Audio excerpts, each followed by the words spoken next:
In this video, we're going to look at reading the leave liability table, found on an employee's timesheet entry and reporting page unless the leave method you've selected for them is for annual holidays to be included in existing pay rates, don't pay.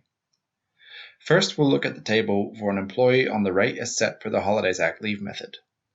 At the very top of the table, you'll find a line stating which weekly rate is the higher of an employee's ordinary weekly pay or average weekly earnings, and which rate will therefore be used when paying annual leave. The value of an ordinary weekly rate comes from a combination of an employee's standard pay and leave settings. In this example, the employee is set as working 4 days per week, 32 hours at a rate of $25 per hour.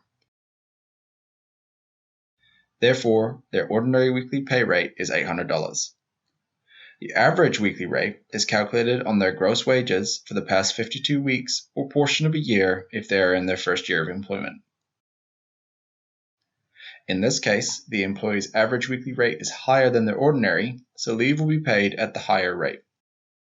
The next line shows the number of days of annual leave an employee has remaining from their most recent leave entitlement.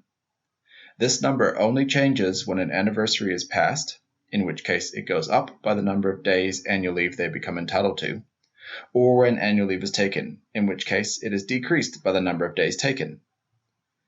If this number is negative, that indicates the employee has taken leave in advance of their next or first anniversary.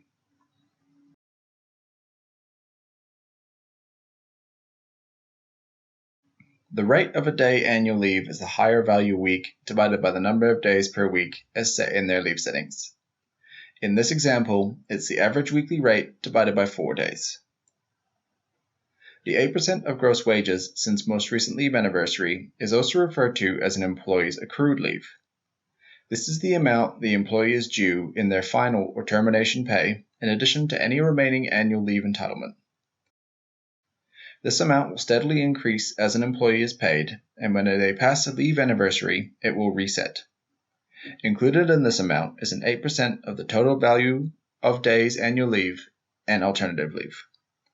This is because annual leave and alternative leave are treated as gross wages when paid and therefore generate a further 8% of gross.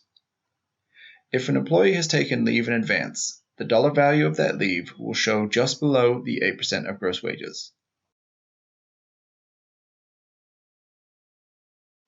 This amount is taken into account for the total leave liability showing at the bottom of the table. If an employee has any alternative leave days owing, the balance will show just above the sick leave balance. The estimated value is based on the value of the most recently paid day. At the very bottom of the table is the sick leave balance. This shows the number of days sick leave the employee has available. The total leave liability is what an employee would be due in their final pay.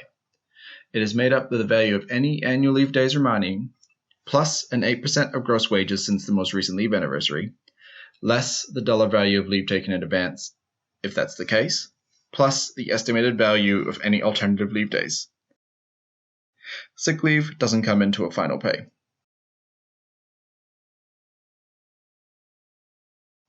You don't need to worry about the weeks of allocated annual leave or the holiday pay rows. As an example, this employee has no remaining annual leave entitlement. They have taken leave in advance. They have an 8% of gross wages since their most recent leave anniversary, less the dollar value of leave taken in advance, plus the estimated value of a day alternative leave, resulting in their total leave liability. For employees on the percentage of gross earnings to accumulate and pay later leave method, you'll see a running dollar balance of holiday pay and a sick leave balance if they're entitled to it.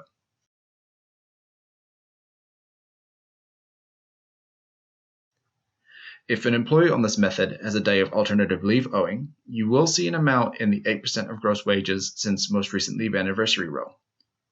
If a casual or temporary employee has an alternative leave day from working on a public holiday, though, you might want to reassess their leave settings. On an employee's payslip, the days annual leave available will be the same as the allocated annual leave row on the leave liability table that you have access to. Instead of seeing 8% of gross wages, dollar value of leave taken in advance, and total liability, They'll see an approximate number of leave days that they can request to take in advance at your discretion. The approximation is roughly equal to their 8% of gross wages less leave taken in advance divided by their current daily rate. The approximation will change if the value of an employee's weekly rate changes, or if they have days of alternative leave, which value fluctuates due to variable hours.